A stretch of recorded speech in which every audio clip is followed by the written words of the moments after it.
Assalamualaikum warahmatullahi wabarakatuh. Waalaikumsalam warahmatullahi wabarakatuh. Ini yang jawab salam ada sekitar 2.571 hadirin di sini. Kamu Yun? Ya. Ya. Di sini kita di kafe nih, di Uma Kita Cafe. Jadi kita bisa gabung nanti dengan Kang Yuyun di sini. Baik, selamat sore Sobat Banten News. Terima kasih kembali lagi kita dalam sesi diskusi mingguan dalam rangka menyambut new normal atau kehidupan normal baru katanya ya. Baik, ada dua momen hari ini kita diskusi. Pertama menyambut tatanan hidup baru. Kedua yang tidak kalah penting, sore ini kita juga diskusi atau ngobrol-ngobrol santai, ngopi muda atau ngobrol konservasi bareng anak muda. Nah ini dalam rangka menyambut International Mangrove Day atau Hari Mangrove Sedunia ya, kurang lebih itu ya. Baik, saya tidak sendiri. Sekarang saya sudah ditemani dua orang, satu yang hadir di sini dan satu lagi sudah tersambung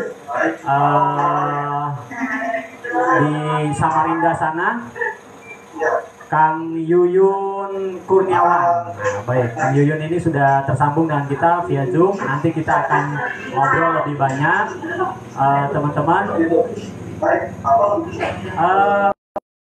Dari Kang Yuyun mungkin bisa ya agak dikecilkan ya, atau gimana?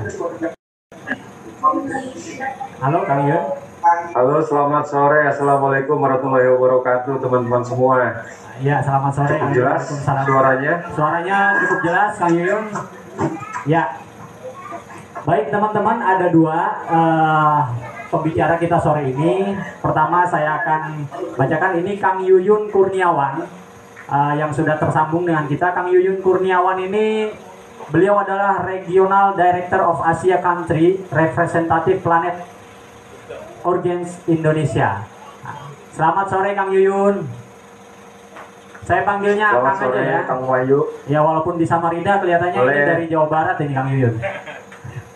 Saya USA, orang nggak asli. Orang Sunda asli ya. USA. Baik. Ya, yang kedua ini ya. Ini disebutnya apa ya, mantan jurnalis kayak ya. Sekarang lebih sibuk di dunia mangrove. Ini ada Yosep Aulia Rahman. Selamat sore Kang Yosep. Selamat sore. Assalamualaikum warahmatullahi wabarakatuh kawan-kawan Banten semuanya. Semoga Ya. sehat dan berbahagia selalu. Harus sehat ya. Ini Yosep ini sekarang sibuk sebagai Direktur Alabama Indonesia Lestari. Nah, apa itu Alabama dan apa kiprahnya, kegiatan-kegiatannya di Alabama? Nanti akan kita kulik lebih jauh.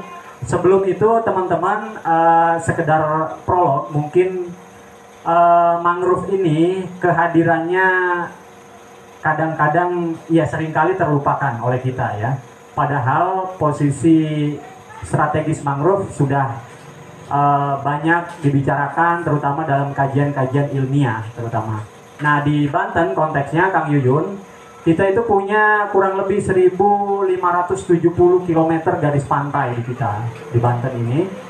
Dan itu kelihatannya untuk Banten, sekitar Banten Utara, keberadaan mangrove ini sekarang sudah mulai terancam. Karena kita tahu misalnya di pesisir utara Banten itu banyak pulau-pulau kecil yang dijadikan destinasi wisata. Salah satunya mungkin kalau orang Kabupaten Tangerang tahu namanya Pulau Cangkir ya. Nah, Pulau Cangkir tanpa kopi ya. Kopinya di sini. Nah, Pulau Cangkir mungkin kalau kita masih kecil dulu, masa saya kecil itu tempat ziarah, kemudian ada tempat wisata lah, wisata pantai begitu. Tapi kondisi saat ini 2 tahun terakhir saya ke sana ternyata sudah tergerus. Abrasinya luar biasa hebat dan ini menjadikan keprihatinan saya pribadi, terutama sebagai orang yang tinggal di pesisir utara sana.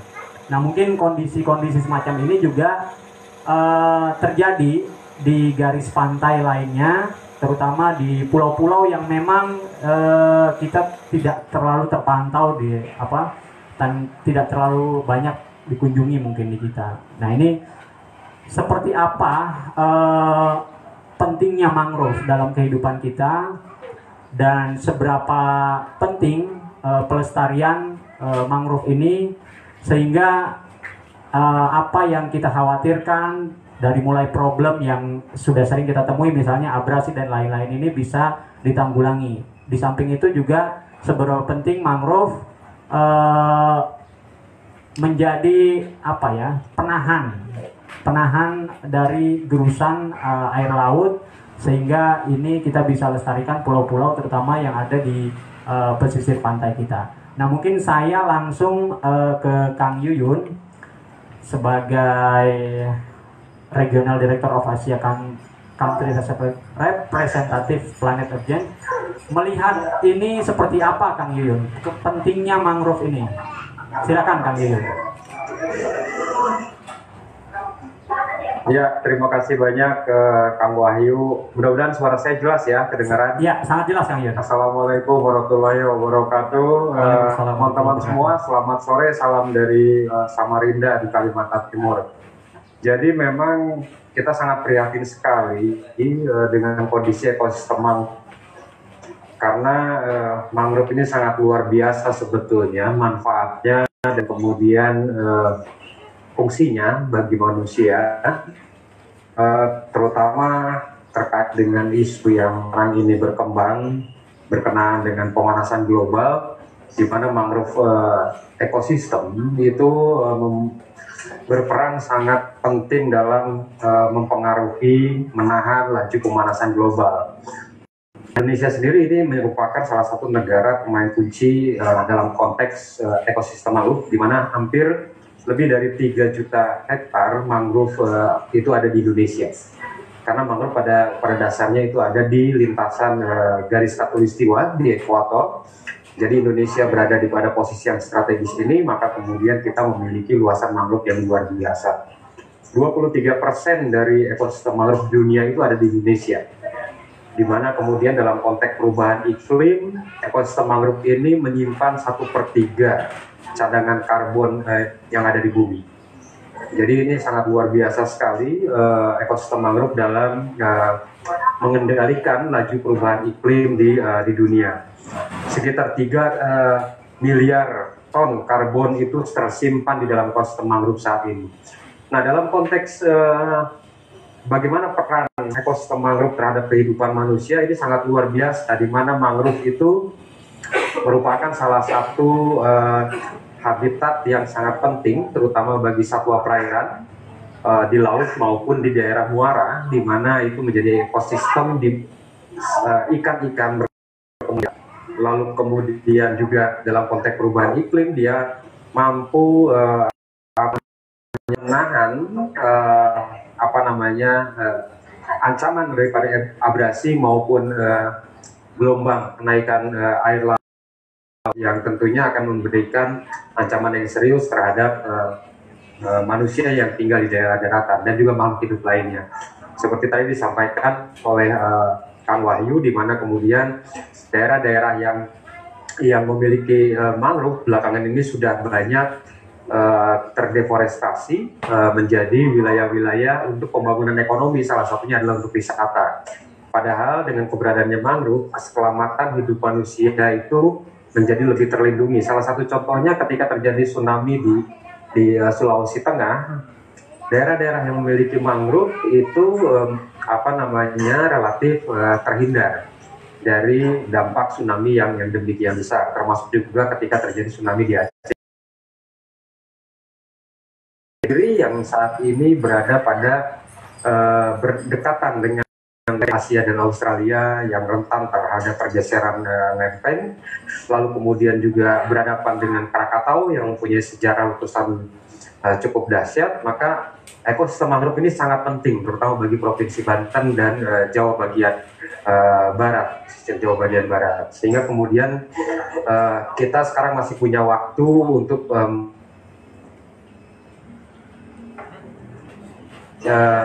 kehidupan ekosistem yang ada di daratan maupun yang ada di lautan, tapi juga untuk keselamatan kita sendiri.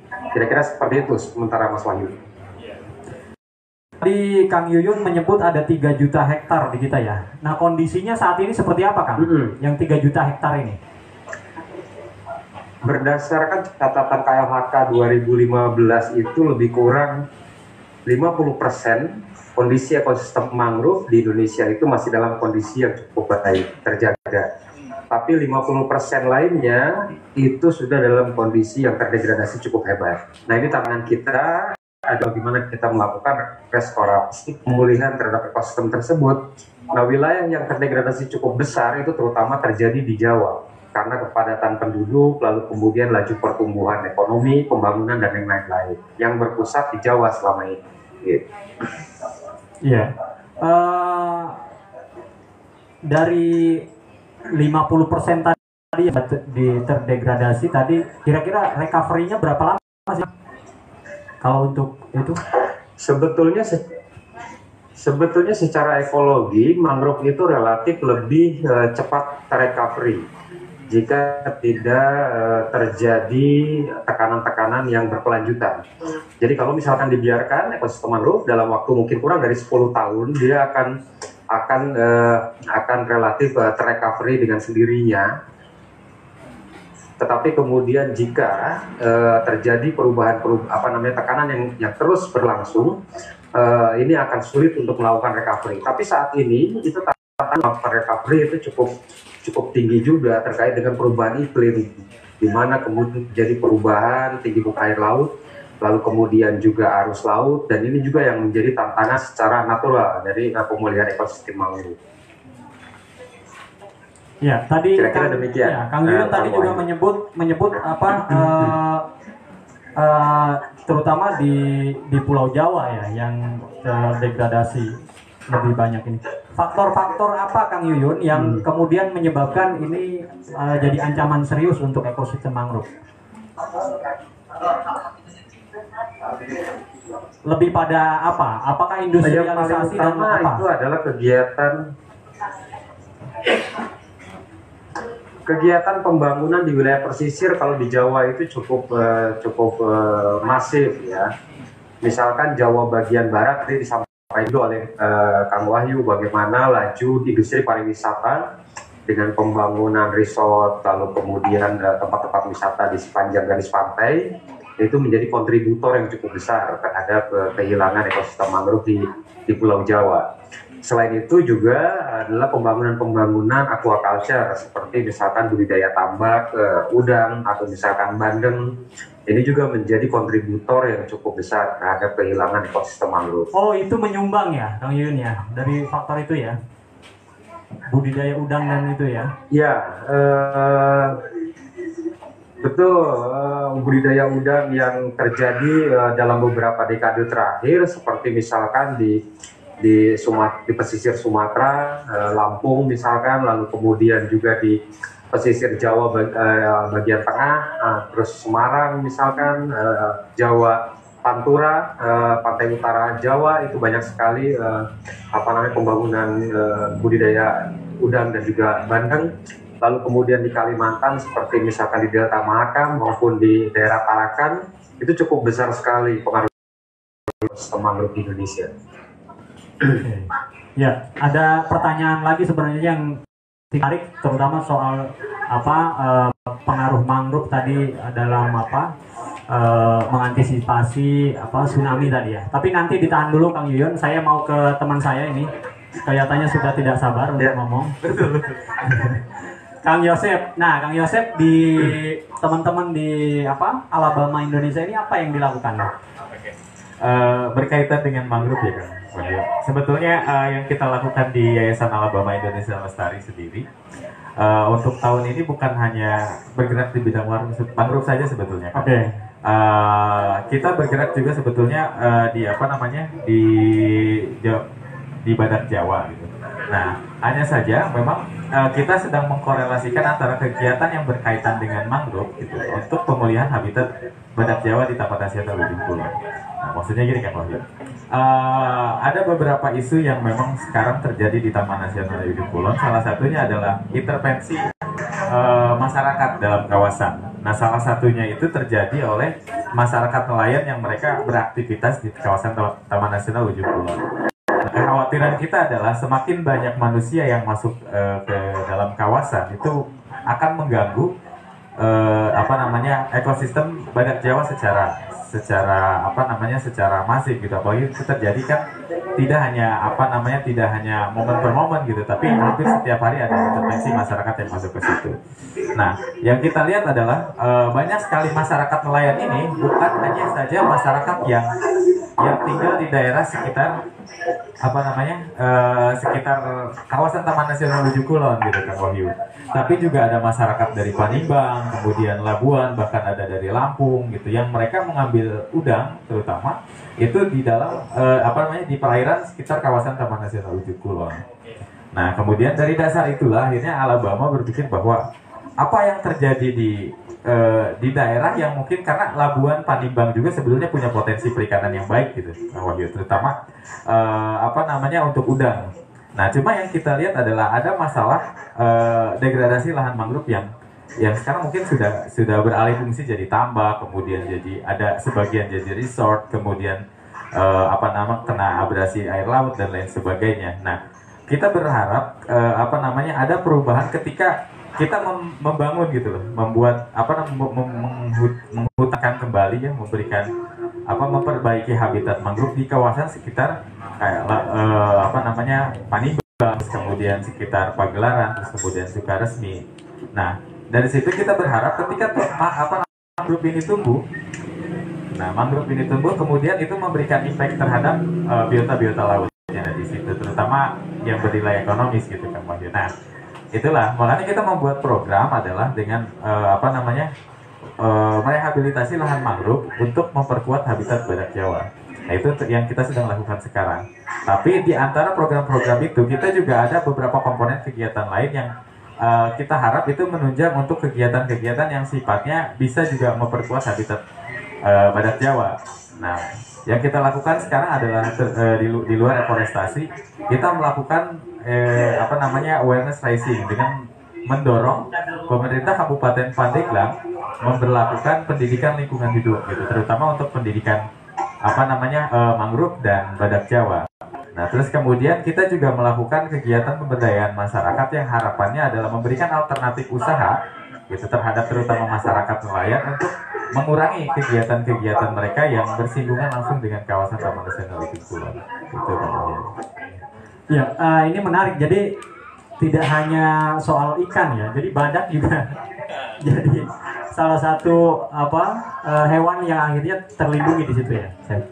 Nah, kondisinya seperti apa sekarang di sana?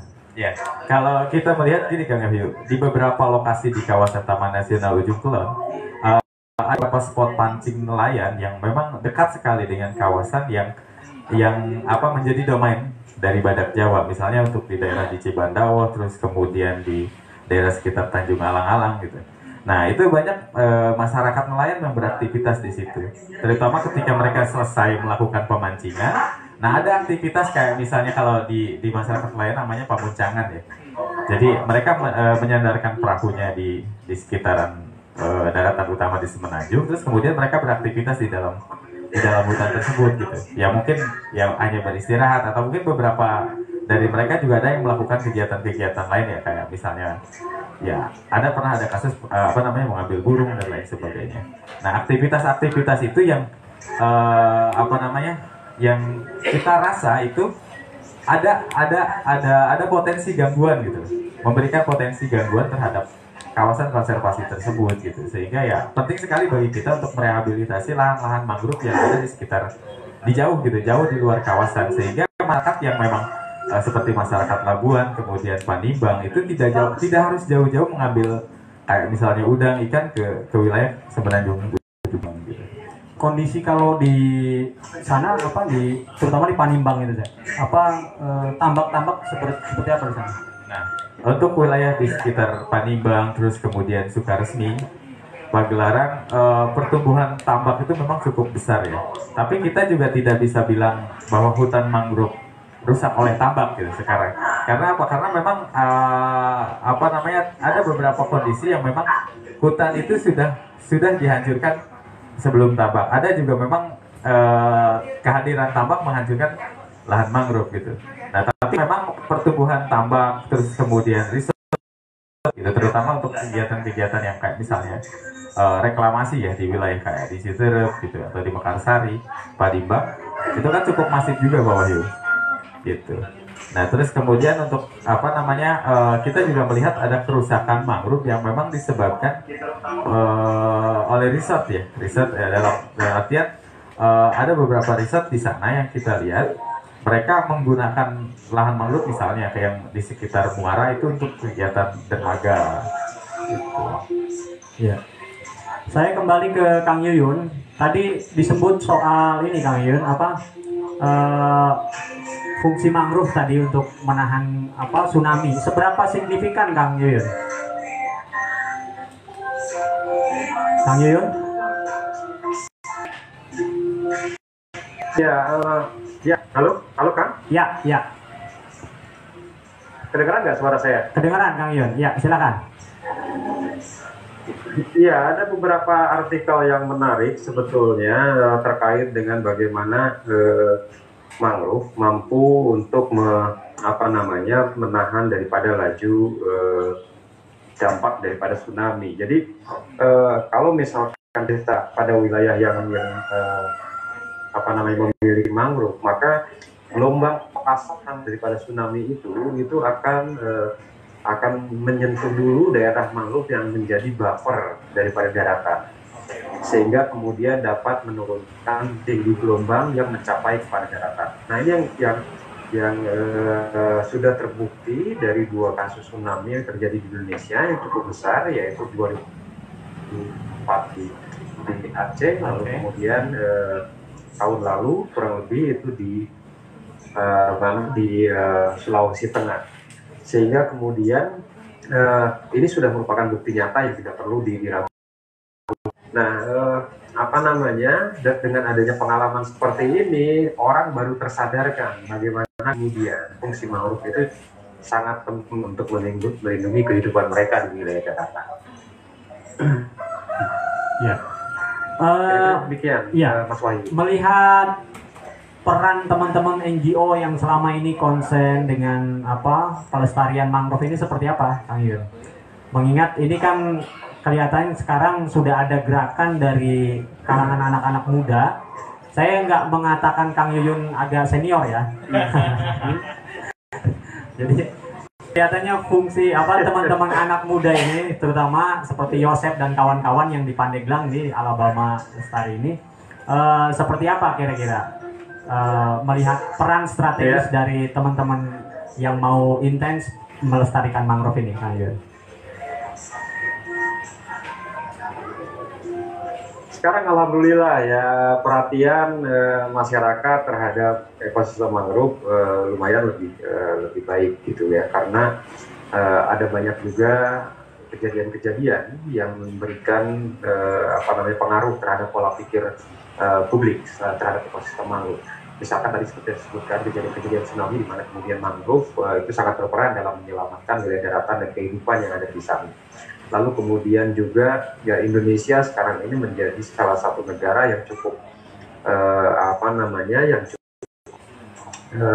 tinggi kontribusinya terhadap keberadaan sampah-sampah di laut. Nah, salah satu dari keberadaan sampah-sampah di laut itu adalah kurangnya atau rendahnya perhatian masyarakat di Indonesia terhadap pengelolaan sampah. Dan ini juga kontribusi dari salah satunya adalah sektor pariwisata yang banyak berada di wilayah pesisir.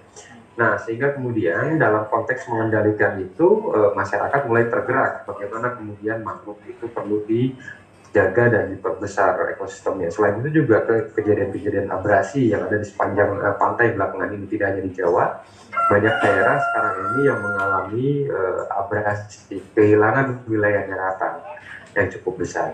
Sehingga kemudian untuk mengantisipasi meluasnya wilayah-wilayah abrasi di Indonesia, maka kemudian penguatan wilayah pesisir itu menjadi salah satu perhatian banyak pihak sekarang, terutama di anak muda, di mana kemudian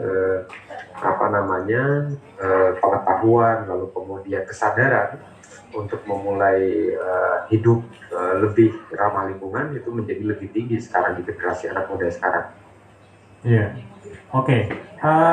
Tadi disebut juga sama Kang Yuyun tadi Indonesia jadi salah satu negara yang punya ekosistem terbesar ya untuk mangrove ini. Nah, tantangan negara-negara di luar sana terkait sudah mulai habisnya mungkin ekosistem mangrove di negara-negara maju itu seperti apa yang mereka hadapi situasinya, Kang Yuyun? Ya, negara-negara yang tidak memiliki mangrove saat ini mereka bukan berarti tidak ada hubungannya dengan ekosistem mangrove. Karena kemudian dari sisi pola hidup atau gaya konsumsi mereka, sebagian besar negara-negara maju juga merupakan konsumen dari produk-produk yang dihasilkan dari ekosistem mangrove, seperti kemudian produk perikanan, terus kemudian udang misalkan, sehingga kemudian dari gaya hidup dan pola konsumsi mereka pada akhirnya juga perhatian pada ekosistem mangrove, sehingga kemudian sekarang banyak sekali skema-skema sertifikasi atau misalkan produk-produk ramah lingkungan yang dibuat memastikan bahwa produk yang mereka konsumsi itu memberikan jaminan terhadap kelestarian lingkungan. Salah satunya kalau itu produk perikanan adalah jaminan kelestarian lingkungan pada ekosistem mangrove. Karena seperti diketahui Indonesia menjadi salah satu negara yang cukup besar produksinya, terutama untuk jenis yang berada di ekosistem mangrove seperti udang. Dan ini mengalir ke berbagai negara, termasuk Kanada, Inggris, Prancis, lalu kemudian sebagian besar Asia Timur. Itu udang-udang kita itu masuk pada pasar-pasar di negara tersebut, termasuk juga kepiting bakau misalkan, itu masuk ke Malaysia, ke Singapura, dan beberapa negara yang lain. Nah, dengan adanya sektor perdagangan ini, maka kemudian negara-negara yang meskipun tidak memiliki mangrove, mereka juga menaruh perhatian terhadap kelestarian ekosistem mangrove untuk menjamin keamanan pangan dan juga kesehatan pangan yang mereka konsumsi. Ya, ya artinya ada dua ini yang saya lihat, Kang Yuyun, sebelum nanti ke Kang Yosep ya. Jadi satu sisi nilai ekonomi yang dihasilkan dari mangrove tadi, kepiting mangrove, kemudian udang dan lain-lain itu kan bisa hidup di ekosistem mangrove yang baik-baik gitu ya. Sementara di kita fenomena tambak dan lain-lain ini satu sisi menggeser keberadaan mangrove. Nah, ada dua hal di situ, Kang Yuyun. Dua-duanya punya nilai ekonomis, tapi kadang-kadang masyarakat kita lebih memilih jalur instan lah, kurang lebih gitu.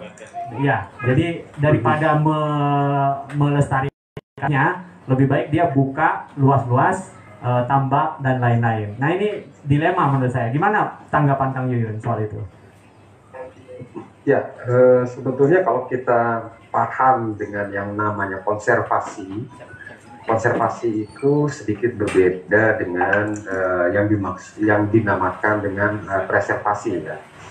Jadi dalam konservasi dikenal 3P istilahnya. 3P itu adalah pengawetan, perlindungan, dan pemanfaatan.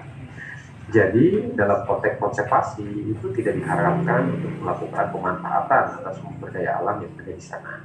Nah, hanya saja bagaimana pemanfaatan itu bisa dilakukan, itu harus menjamin aspek-aspek kelestarian.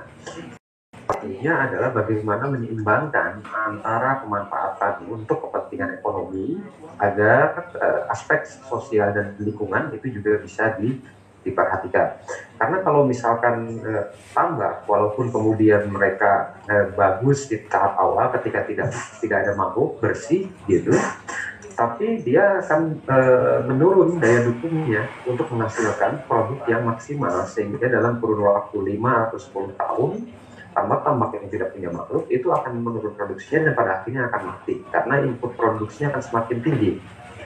Tetapi kalau misalkan memiliki ekosistem mangrove, maka fungsi mangrove salah satunya adalah mencuci bahan-bahan kimia, polutan yang ada di perairan, sehingga menghasilkan kualitas air yang lebih bersih untuk tambak-tambak tersebut.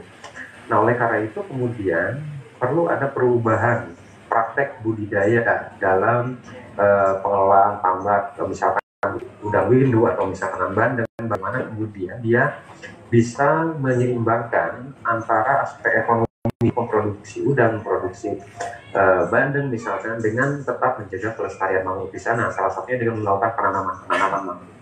Karena kalau kita bicara tentang komoditi bandeng salah satunya, pakan dari bandeng itu adalah sampah-sampah organik yang berada di dasar tambak, dan itu dihasilkan oleh serasa-serasa dari tanaman bakau yang kemudian larut dan kemudian mengendap di dasaran. Tapi kalau misalkan dia tidak punya vegetasi itu, maka kemudian dia perlu input produksi sehingga meningkatkan biaya dari produksi itu. Lalu kemudian kalau tidak ada vegetasinya, maka polutan-polutan yang ada di perairan seperti misalkan Jakarta atau misalkan pesisir Banten, kalau tidak ada mangrove-nya, maka polutan yang datang dari daerah-daerah Jakarta, terus kemudian Bogor, itu tidak ada lagi filternya, tidak ada lagi yang mencuci. Sehingga kalau kita makan produk perikanan di pesisir Jawa, itu banyak orang kalau sadar mereka akan khawatir tentang adanya residu daripada polutan itu di dalam organ-organ produk perikanan. Nah, sehingga kemudian dari adanya kesadaran itu orang mulai memperbaiki kualitas lingkungan pesisir supaya mereka bisa mendapatkan bahan-bahan pangan yang lebih sehat sekarang ini. Jadi sebetulnya tidak perlu dibenturkan, hanya saja bagaimana kita mensinergikan kepentingan ekonomi ini dengan kepentingan lingkungan dan sosialnya, sehingga semua tetap berjalan dan memiliki daya tahan yang lebih panjang, kelestarian, kesinambungan untuk menghasilkan produk yang berkualitas. Kira-kira begitu Kang Wahyu. Oke, baik Kang Yuyun. Ya, banyak sekali informasi yang kita dapatkan teman-teman sore ini. Saya kembali ke Kang Yosep. Kalau sudah pesan kopi, silahkan diminum dulu kopinya. Kang Yuyun sambil santai saja ya. Ini kelihatannya Kang Yuyun lagi ngopi juga di sana ini. Iya. Beda tempat ya. Baik. Nah ini kembali ke Yosep nih. Sep, tantangannya nih teman-teman di Pandeglang sana untuk pelestarian mangrove seperti apa, Sep? Ada banyak sih ya Kang Yahyu untuk tantangan kita di pelestarian mangrove. Yang pertama adalah tentang kepahaman kita soal mangrove-nya itu sendiri gitu Kang Wahyu. Nah kadang kita juga masih sulit membedakan yang mana sih yang mangrove, mana sih misalnya yang tanaman pantai, atau mana sih tanaman-tanaman yang ada di sekitar situ yang memang sebagai tanaman mangrove gitu. Itu bicara tentang mangrove-nya sendiri gitu. Nah sementara ini kan tidak banyak Kang Wahyu informasi-informasi yang kita dapatkan gitu, atau masyarakat dapatkan tentang mangrove itu sendiri gitu. Nah keberadaan mangrove di daerah terutama misalnya di Pandeglang, nah masyarakat itu kan kadang menganggap apa sih ini tanaman gitu, babala doang gitu kan, karena nggak ada misalnya nggak tahu arti pentingnya mangrove. Iya betul, karena misalnya ya buahnya nggak bisa dimakan misalnya, terus daunnya buat apa sih, batangnya juga kecil-kecil gitu, buat dibungin rumah juga susah. Nah informasi-informasi itu yang masyarakat kita juga banyak yang belum tahu gitu. Akhirnya Kang Wahyu banyak juga yang kegiatan-kegiatan masaknya ya udahlah kita tebang aja gitu, kita ganti jadi apa gitu. Nah itu jadi masalah gitu. Kepahaman kita masih kurang baik lah tentang mangrove. Artinya informasi yang belum sampai maksimal ya ke masyarakatnya. Betul. Nah sehingga terus kemudian juga kan di kalangan milenial juga banyak yang acuh juga sama mangrove gitu. Ya artinya ya udah ya mangrove gitu kita gitu, tidak ada yang maksudnya upaya-upaya secara khusus gitu dari kita juga sebagai anak muda untuk melakukan upaya-upaya itu. Mungkin ada sebagian mungkin dari kaum muda yang melakukan itu juga. Nah tapi karena memang informasinya yang tidak benar-benar masuk ke dalam mereka gitu. Akhirnya ya udah mangrove jadi tanaman yang mereka survive sendiri aja gitu. Nah kalaupun di sana banyak lembaga ya akhirnya banyak lembaga yang melakukan kegiatan-kegiatan reforestasi atau misalnya perbaikan habitat mangrove. Tapi ya sebagian dari kita akhirnya ya mangrove jadi alhamdulillahnya gitu kan. Ya mungkin pemerintah juga berupaya bagaimana menyadarkan masyarakat bahwa mangrove juga punya fungsi lain gitu. Makanya banyak tuh spot-spot wisata dari mangrove gitu. Tapi yang intinya yang kami banyak sih sebenarnya lebih ke pengetahuan aja sih, pengetahuan terus kemudian UR juga kan, kepedulian mereka terhadap mangrove. Artinya sisi sosialisasi dan edukasi ini kan penting ya, terutama di kalangan anak muda tadi. Jadi saya membayangkan, jadi mangrove itu bukan cuma hanya jadi taman selfie ya. Ada arti lebih penting sebenarnya untuk pelestarian mangrove tadi. Nah, kondisi di Pandeglang sendiri, kalau untuk ini secara kira-kira seperti apa? Apa itu, Pak? Soal keberadaan mangrove-nya sendiri. Oh, kalau keberadaan mangrove di Pandeglang sih sebetulnya masih ada lah, masih ada, walaupun memang tidak secara secara ekologis baik gitu kan, karena banyak sekali lokasi-lokasi yang memang seharusnya jadi spot mangrove atau jadi sudah beralih fungsi gitu.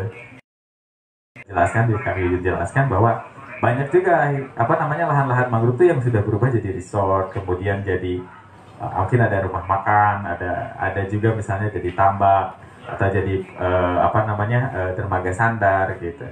Nah, tapi ada pasti di beberapa beberapa das ya, terutama di muara besar di di Pandeglang ya, ekosistem mangrove masih ada, cuma memang masih belum baik lah gitu. Kalau kita melihatnya masih belum baik karena kita melihat dari satu sisi ini Kang Wahyu, tangkapan ikan atau biota-biota yang ada di mangrove itu masih belum memuaskan gitu. Kayak misalnya masyarakat pencari kepiting yang penghasilannya juga masih belum bagus gitu dari kepiting. Nah, kalau kita sih menganggapnya bahwa memang hutan mangrove yang eksis sekarang, nah, itu masih belum bisa memberikan manfaat baik. Artinya ada kekurangan, masih ada kekurangan gitu di dalam habitat mangrove. Mungkin yang harus kita bantu. Karena mangrove ini kan salah satu, kita melihatnya jadi salah satu ekosistem yang saat ini perlu ada intervensi dari kita gitu. Karena tekanan dari kita mungkin, atau dari alam juga cukup berat sebetulnya untuk mangrove ini bisa tumbuh survive sendiri gitu. Sebenarnya kan bisa antara kolaborasi mungkin dari pengelola resort atau apa ya. Sebenarnya kan resort itu kan nggak harus, dalam bayangan saya nggak harus menghabiskan ini ya ekosistem mangrove ya. Malah kalau saya membayangkan ada sebuah resort tapi di situ tetap mempertahankan atau melestarikan mangrove-nya, justru itu kayaknya lebih keren ya. Iya. Lebih keren. Belum ada di sana? Ada. Tapi sekarang memang kalau resort sekarang Kang Wahyu, kita melihat mereka juga sudah mulai tumbuh tuh, kayak misalnya melakukan penanaman di sekitar lokasi mereka berusaha gitu. Nah, itu kayaknya memang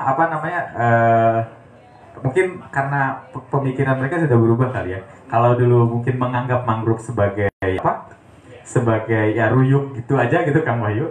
Nah, kalau sekarang karena banyak habit ya, karena mungkin habit, jadi mangrove jadi salah satu spot foto bagus gitu loh Kang Wahyu. Jadi banyak riset-riset yang akhirnya melakukan penanaman mangrove secara mandiri juga gitu. Itu. Ya, semakin asik ngobrolnya teman-teman. Kalau ada teman-teman yang mau bertanya mungkin di sini, ada kaos ya? Ada kaos ya? Oh ya, teman-teman sobat Banten News yang di rumah juga yang sedang menyaksikan live streaming kami, ada kaos menarik dari Alabama. Siapa yang pertanyaan, saran di fanpage kami, mungkin nanti kita akan kasih kaos menarik. Ini seperti yang dipakai Kang Yosep ini, Banten benteng terakhir jangan berakhir. Nah, ini benteng terakhir mangrove kita. Mudah-mudahan bukan benteng terakhir ya, tapi semakin lestari terus. Baik, kalau melihat tadi ternyata ada nilai wisata juga kalau misalnya mangrove ini dilestarikan ya tadi. Kang Yun, ada konsep ini nggak? Misalnya wisata yang kemudian ini juga dikombinasikan dengan pelestarian mangrove. Di beberapa daerah mungkin ada pilot project yang sudah berhasil. Seperti apa Kang Yun? Ada nggak? Ya, sebetulnya banyak sekali, misalkan kayak di Vietnam atau misalkan di negara-negara Asia lainnya, itu mangrove sudah mulai dilirik sebagai destinasi wisata, salah satunya untuk sport fishing, untuk kegiatan memancing, lalu kemudian juga untuk kegiatan olahraga air, misalkan di sekitar wilayah mangrove. Nah, saya sendiri baru-baru ini akhir-akhir ini terpikir dengan adanya apa namanya fenomena tren yang berkembang saat ini dengan sepeda, gitu kan. Lalu kemudian saya melihat tambak-tambak yang ada ini perlu direstorasi dan di antara tambak itu kan biasanya ada, kalau orang Sunda bilangnya ada galengannya, ada galur-galur, mungkin sekitar 2 meter, 3 meter gitu. Kalau sekeliling tambak ditanami lagi dengan mangrove, satu kemudian untuk memperbaiki kualitas lingkungan perairan di sana dan menyediakan nutrisi bagi apa namanya produk yang dibudidayakan. Yang kedua, kemudian mungkin itu bisa dikembangkan, siapa tahu ada yang tertarik untuk menjadikan galangan-galangan di tambak itu sebagai biking track. Jadi itu bisa dikembangkan semacam mangrove bike park. Kalau misalkan itu ada yang mau berinvestasi, itu sangat menarik. Jadi satu sisi kemudian dia bisa menikmati kuliner di wilayah tersebut, misalkan kepiting atau misalkan apa namanya udang, lalu kemudian dia juga bisa berolahraga dan memanfaatkan arena itu sebagai mangrove bike park, lalu kemudian juga dia bisa memanfaatkan sport fishing yang ada di perairan tersebut. Jadi ini tinggal bagaimana kita berinovasi dengan kondisi lingkungan yang ada. Nah, masalahnya adalah sekarang kalau kita bicara soal pariwisata, orang kemudian kecenderungannya melihat pariwisata itu dengan fasilitas yang harus wah gitu. Ada hotel, ada jalan yang bagus, ada jaringan-jaringan komunikasi yang memadai. Padahal kalau kita kembali ke alam, itu kuncinya adalah bagaimana kita memadukan modal yang sudah ada di alam itu untuk kita tingkatkan fungsinya, lalu kemudian kita memberdayakan masyarakat sekitarnya untuk mendapatkan manfaat dan mengembangkan paket-paket wisata yang ada. Kira-kira seperti itu, Kang Wahyu. Ya, artinya ada daya tarik tersendiri ya ketika ini juga dikompilasi atau dikolaborasikan dengan pariwisata. Nah, sore ini kita juga kedatangan Pak Boim ya, dari pariwisata ini, sekalian kita ajak ngobrol. Silakan Pak Boim, bisa ke depan Pak Boim. Mangga Pak Boim. Nah, ini Pak Boim ini dari Dinas Pariwisata Kabupaten Pandeglang ya, tepuk tangan untuk Pak Boim. Sekalian ngobrol. Tadi sudah menyimak Pak Boim ya dari belakang sana.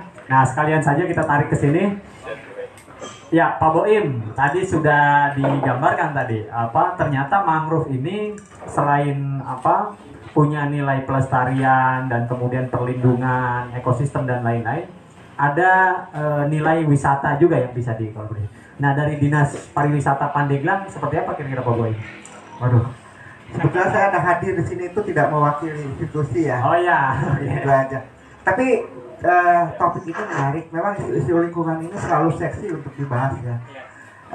Saya tertarik begini, ketika kita bahas tentang mangrove itu tidak akan jauh dari wilayah pesisir.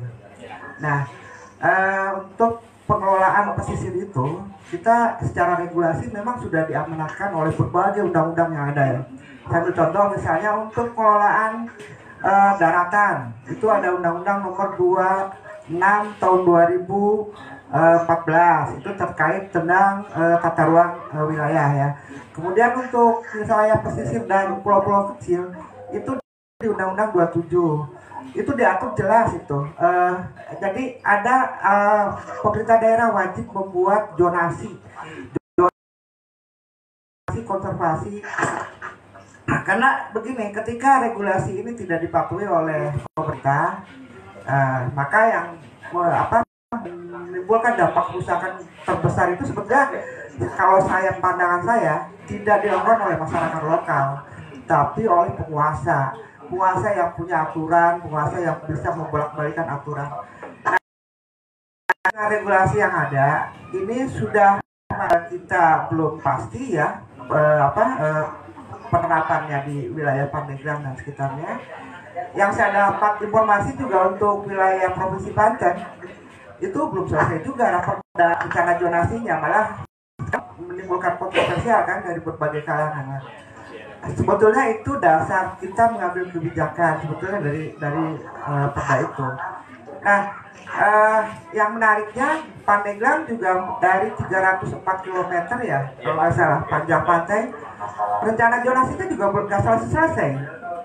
Iya, bagaimana kita akan melakukan konservasi dengan tidak mengetahui zonasi mana yang menjadi zonasi konservasi gitu ya. Nah itu yang hal seperti itu yang memang harus dikawal terus oleh teman-teman NGO, oleh teman-teman aktivis peduli lingkungan untuk terus dikawal aturan-aturan kayak itu. Sekarang apalagi ditambah dengan undang-undang omnibus, undang-undang apa? Kalau teman-teman LBH nyebutnya cilaka ya, cipta lapangan kerja. Itu dari 174 pasal terbagi dari 11 klaster ya. Salah satu klasternya itu membahas tentang lingkungan. Nah, di lingkungan itu akan sangat jauh berbeda ketika undang-undang itu diberlakukan. Dari sisi misalnya kewajiban pengusaha tadi, resort dan segala macam, usaha tambang dan segala macam, itu amdalnya jadi tidak terpraktikan. Dan nah makanya itu mengandung kontroversial di undang-undang omnibus itu. Saya harap ke depan teman-teman dari NGO, teman-teman dari aktivis lingkungan untuk terus memantau sampai sejauh mana regulasi ini diterapkan di daerah-daerah. Kalau konsep pariwisatanya sendiri, Pak Boy, karena kan ini resort ini juga kan bagian dari mengemban promosi wisata ya di sana ya. Nah ini kan ada dua tadi.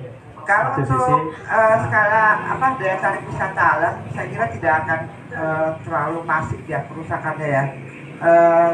Karena untuk wisata khusus terutama ya, minat wisata khusus. Tapi kalau untuk resort, cottage dan segala macam yang memang itu memang harus jadi prioritas karena akan membuka lahan pastinya, membuka lahan dan bagaimana penegakan aturan terutama yang di daerah bisa diawasi terus oleh teman-teman yang berada di luar birokrasi gitu ya, agar terus diawasi, dikritisi sehingga pemanfaatan lahannya tidak terlalu menyimpang, terutama eksistensi mangrove lah yang harus dijaga. Oke. Nah, sorry ke Yosep lagi. Tadi sejauh ini memang dari keberadaan cottage dan lain-lain ini signifikan nggak menggeser tadi Pak? Cukup signifikan Kak Wahyu, karena cottage kan dia pilih tempat yang cenderung lengkap ya. Kalau misalnya ada pantai, ada muara, kadang mereka juga pilih di tempat itu gitu. Ada beberapa cottage yang mereka juga punya usaha lain seperti dermaga gitu. Nah kalau misalnya memang di daerah dekat-dekat muara, mereka bisa bikin dermaga yang terlindung gitu dari langsung ke laut. Nah di beberapa di kita banyak kasus model begitu gitu kan Wahyu, di Labuan, terus kemudian di Caringin, terus kemudian juga di Panibang juga ada seperti itu gitu. Nah sementara kan untuk wilayah muara itu kan menjadi salah satu habitat paling cocok lah untuk mangrove gitu, karena ada sedimentasi, terus kemudian ada pertemuan antara air laut dan air tawar gitu. Nah disitulah akhirnya ya menurut saya sih signifikan gitu kalau misalnya memang resort ini sangat berdampak itu terhadap hutan mangrove itu sendiri. Tadi dari Pak Boim tadi minta dikawal juga itu Chef. Iya. Regulasi ya. Karena benar-benar itu regulasi kalau tidak kita kawal, dampaknya bakal serius terhadap eksistensi mangrove ya. Karena kalau yang dilakukan kerusakan yang dilakukan oleh masyarakat tebang kayak gitu kan relatif lebih kecil lah, tapi kerusakan yang dilakukan oleh korporasi, oleh pemerintah itu pasti dampaknya besar. Ya. Jadi perdanya masih belum final ya? Ya. Kemarin saya tanya ke teman-teman Bapeda untuk raperda rencana zonasi wilayah pesisir dan pulau-pulau kecil itu sampai sejauh mana. Teman-teman Bapeda juga belum bisa ngasih jawaban yang pasti bahwa perda. Yang saya tahu sih Kabupaten Serang yang sudah ada. Kalau Pandeglang yang ada juga cuma kemarin menyampaikan peta dasar saja. Sementara kan untuk rencana zonasi nggak cukup itu. Karena titik mulainya nanti dari sana tadi zonasi. Kalau sudah ketuk palu, sudah berlaku, ya tidak bisa berbuat banyak akhirnya. Baik, teman-teman, obrolan kita semakin seru. Mungkin dari Kang Yuyun, mungkin saya ini karena ini temanya apa? We are Ranger Mangrove Ranger ya, bukan Power Ranger ya. Nah, mungkin ada pesan mungkin ke Kang Yuyun terhadap generasi milenial terutama untuk ikut terlibat dalam pelestarian mangrove ini. Seperti apa Kang Yuyun? Iya, khususnya untuk masyarakat atau teman yang ada di wilayah Banten, pesisir barat Jawa ini, saya pikir mangrove ini harus benar-benar diperhatikan dan kemudian dikuatkan ekosistemnya, fungsinya. Karena apa? Karena kerentanan wilayah untuk terutama Pandeglang dan pesisir utara ada ancaman daripada Krakatau, lalu kemudian juga tsunami di samudera, misalkan di pesisir antara benua Asia dan juga Australia. Lalu kemudian di sana juga ada badak Jawa yang merupakan satu-satunya spesies yang tersisa hanya ada di ujung kulon saat ini.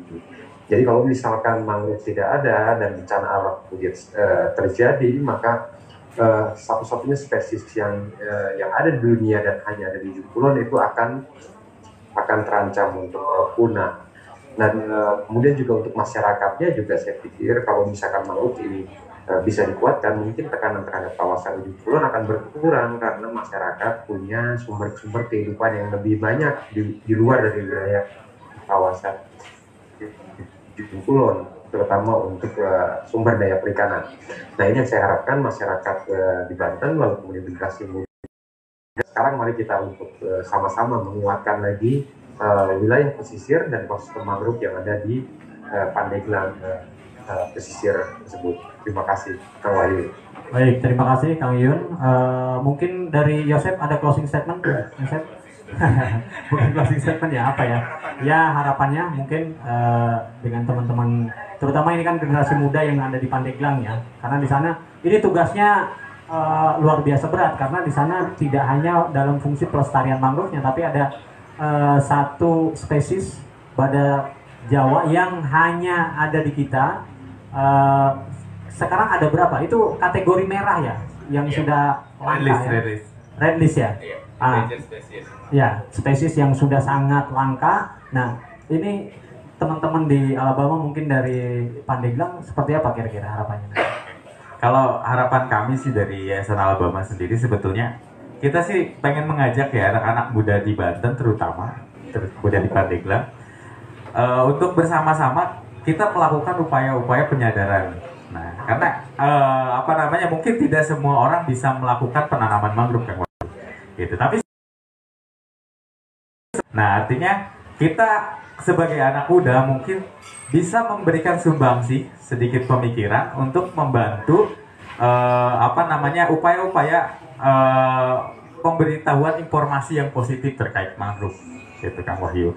Karena mungkin kalau misalnya kita tidak bisa melakukan, nah jadi kita bisa nih membantu misalnya upaya pelestarian dengan memberikan informasi seperti itu, gitu. Mengajak misalnya anak-anak muda untuk misalnya bersama-sama melestarikan mangrove, atau misalnya kita memberikan karena misalnya kita juga ada kan sebagian dari kita yang memang suka berkonten misalnya Kang Wahyu. Nah misalnya bisa membuat suatu animasi misalnya yang memang ditujukan untuk anak-anak, yang itu yang sifatnya mendidik gitu, memberikan informasi bahwa ini mangrove harus dilestarikan. Nah, salah satu contoh terkecilnya misalnya dengan tidak membuang sampah sembarangan. Nah, artinya kita bisa memberikan pendidikan itu kepada anak-anak gitu ya. Sumbangsi kita sebagai anak muda ya tidak harus misalnya kita bebelokan melumpur lah ya, ikut melumpur menanam gitu ya. Mungkin itu bisa dilakukan oleh beberapa orang, tapi mungkin beberapa orang dari kita atau dari anak muda ini kan punya potensi lain Kang Wahyu. Misalnya dia punya follower banyak, kan bisa dia menyebarkan, nggak setiap hari nggak apa-apa, misalnya sesekali dia menyebarkan informasi, ayo ya, misalnya kita melestarikan mangrove. Di sini ada Rambo Banten juga tuh, nanti bisa diminta endorse. Followernya banyak banget itu. Banyak banget. Kalau Iya. ngomong nama Banten, nanti bisa juga di ini. Ya, kalau kita harapan itu Kang Wahyu. Jadi ada banyak dari kita nih, kita ya, anak kita Pak Bayum sebagai anak-anak muda. Nah itu Pak Boy juga muda. Jangan diskriminatif. ya, maksudnya semua yang ada di sini kita mengajak itu Kang Wahyu. Ya, dari ini semuanya laki-laki ya. Saya pengen denger dong testimoni dari teman Alabama yang perempuan. Siapa? Teh siapa? Selama gabung di Alabama apa yang sudah dilakukan, suka dukanya lah. Silakan ke depan Teh.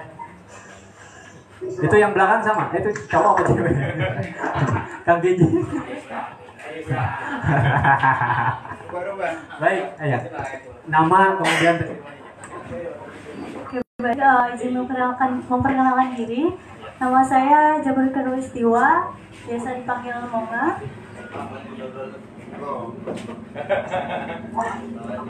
Oke, jadi selama bergabung di Alabama Indonesia, suka dukanya dari sukanya itu kita bisa apa ya?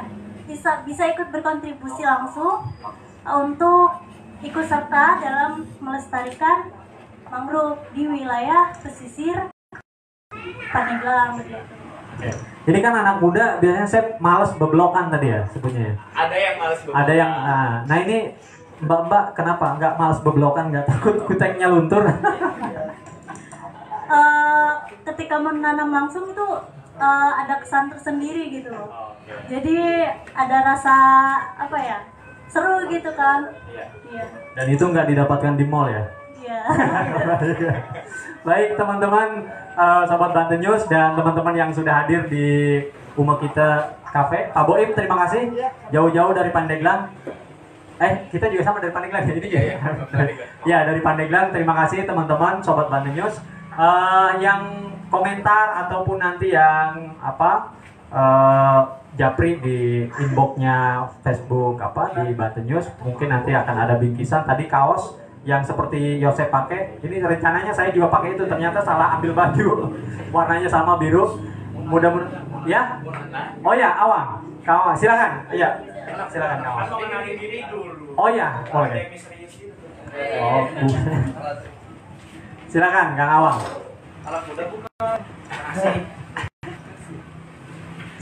Assalamualaikum warahmatullahi wabarakatuh. Assalamualaikum warahmatullahi wabarakatuh. Suaranya kayak MC nikahan ya. MC hajatan.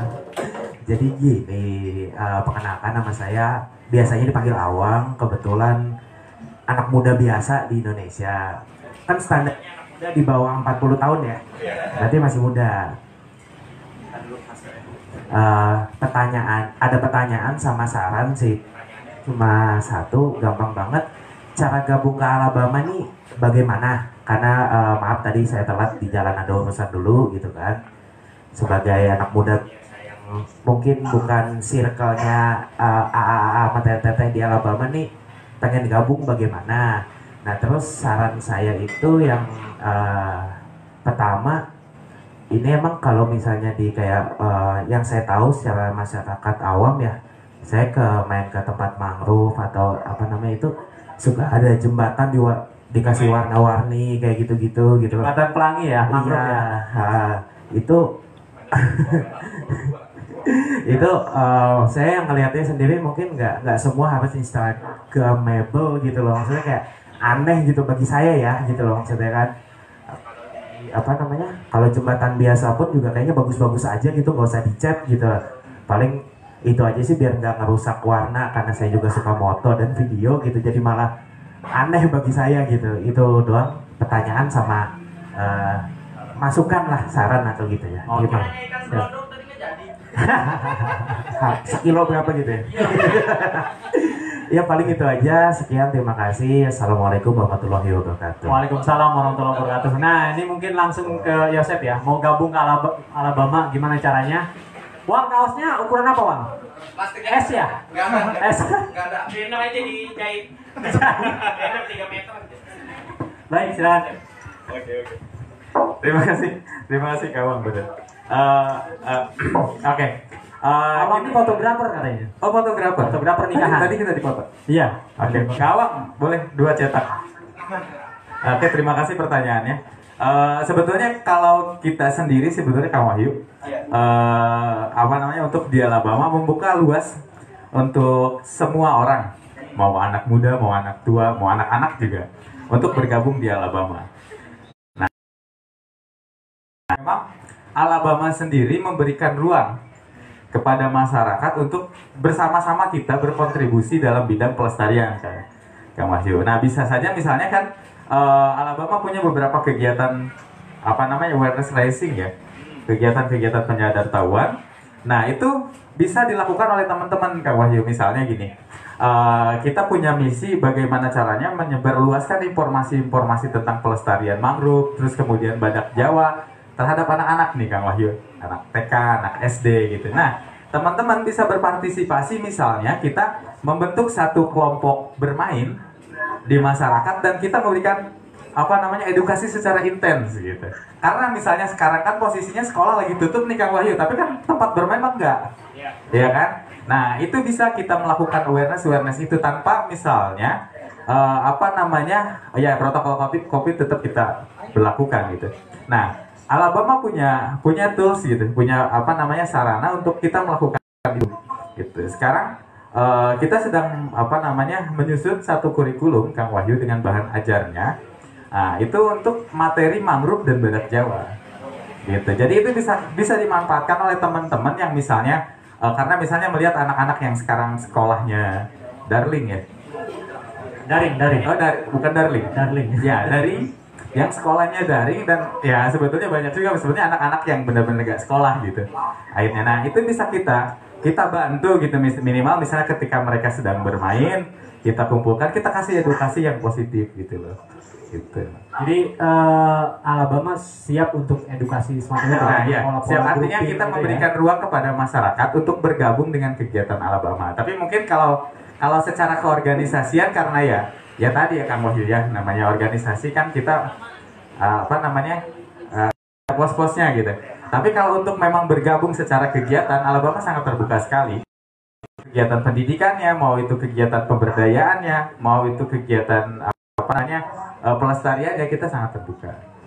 Wang, jadi bisa gabung Wang. Terutama nanti pas itu si apa perlindungan badak tadi. Tapi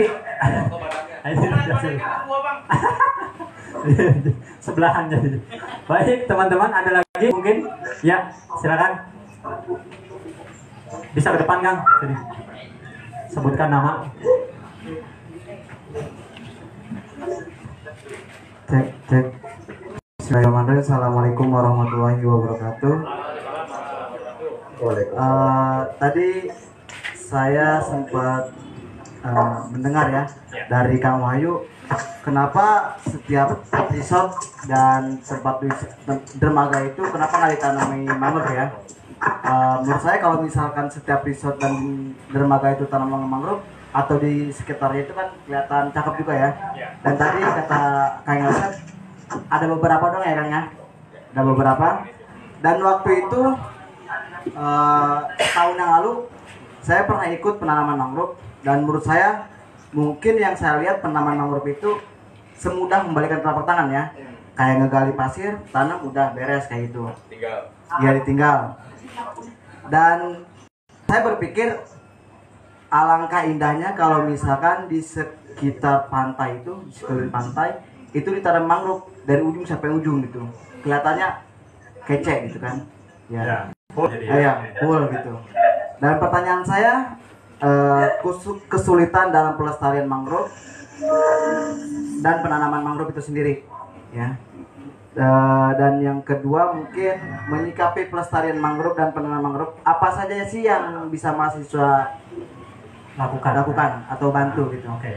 Mungkin itu saja. Terima kasih. Dari Himpunan Mahasiswa Pelestari Alam Himala ya. Kampus mana Kang? Unma ya, Iya. Pandeglang ya. Oke. Nah, ini mah mahasiswanya ya, bukan. Siapa namanya Kang? Mahfud, bisa dipanggil. Mahfud Arab. Silakan Sep. Ada pertanyaan tadi. Oke, berbicara kesulitan ya, kalau yang memang kita alami sebetulnya banyak Kang Wahyu. terutama kondisi alam ya, arus laut, terus kemudian sungai, terus kemudian gelombang, banyak kalau bicara ini ya, bicara kesulitan.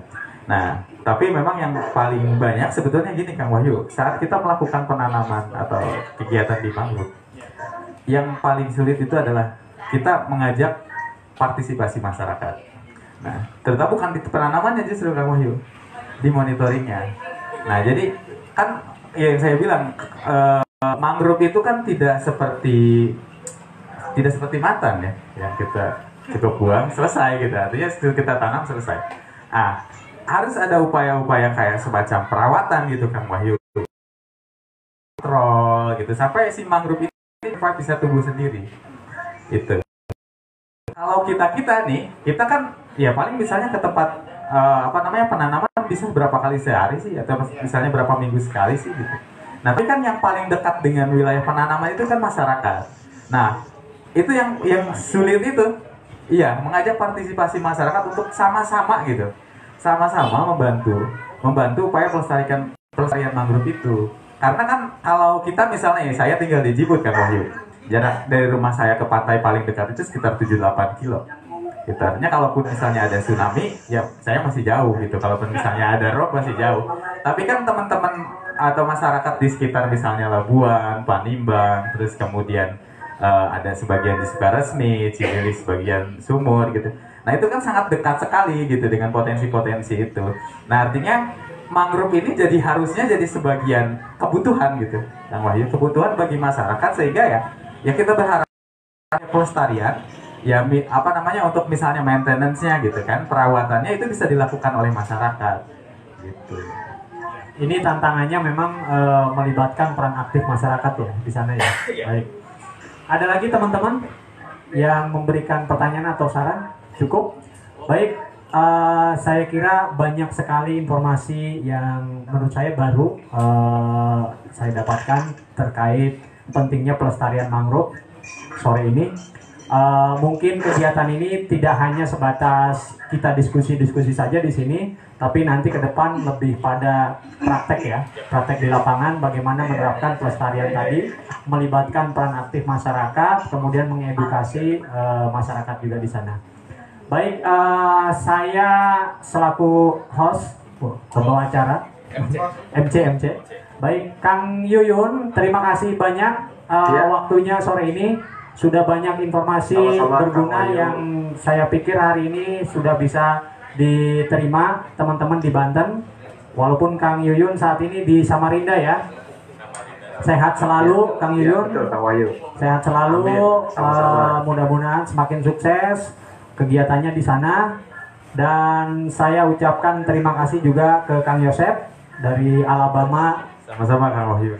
Dan teman-teman yang sudah hadir sore ini. Pak Boim, terima kasih. Dari Dinas Pariwisata Pak ya?